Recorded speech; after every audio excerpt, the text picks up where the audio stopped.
Turretin, Episode 2. In the previous episode, we read down through the end of the first paragraph and analyzed through imputata. So I'm going to resume reading here at vera to have a little bit of overlap and see how far we get. Vera iam et genuina ex scriptura aperienda est, justitia nimerum et obedientia Christi nobis ad Deo imputata, quies veritas et modus ut clarius percipiatur, et fortius retineatur contra adversariorum cavilla, haec in antecessum sunt observanda. Primo supponemus justificationem esse actum forensem Dei, ut, iam probatum, non ut creditores et personae privatae, sed ut rectores et judicis pro tribunali sententiam de nobis ferentis. For this first part, check the previous episode. So, quies, this nice relative pronoun in the genitive singular, of which, meaning of this position, this idea, the veritas, the truth of it, and the manner of its operation, and now we have this ut clause, in order that the veritas and modus might be understood, percipiatur, more clearly, and that's a comparative adverb, and that it might be retineatur, held in the memory, or held onto, more resolutely, another comparative adverb, against, contra, the cavilla. This is neuter, plural, and accusative, with the adjective, the preposition contra, against the specious arguments, the cavils, of our opponents, adversariorum, and then haec, etc. So this semicolon in a modern text would be a comma, because it's not a partial stop. It's just a hesitation, you might say.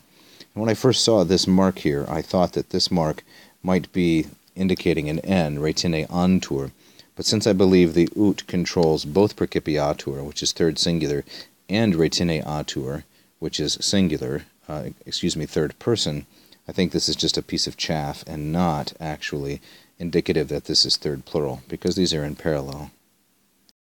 So then, in order that it might be understood more clearly, and held on to more resolutely against the specious arguments of our opponents, these things, the following, sunt observanda, must be noted in antecessum, at the very outset, or in advance. Observanda is a passive periphrastic, that is a gerundive with a form of sum indicating necessity or obligation. So what must be set out in advance? Primo, in the first place, we lay down as basic, not we suppose, but supponemus. So we set down as basic, we might say presuppose even, but I don't think that's quite right.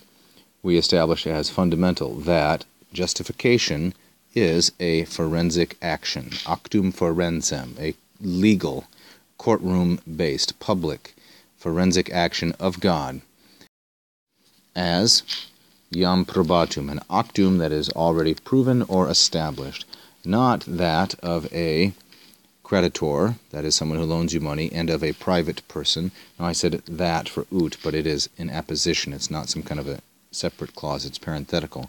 But as the actum of a ruler, rectorus, and of a judge, both masculine, singular, genitive. A judge that is ferentis, present active participle from pharaoh, giving his opinion, stating his position concerning us before a tribunal, that is a court of law, pro tribunali. The margin note says, the orthodox position, sententia orthodoxa, on the imputation of the righteousness of Christ.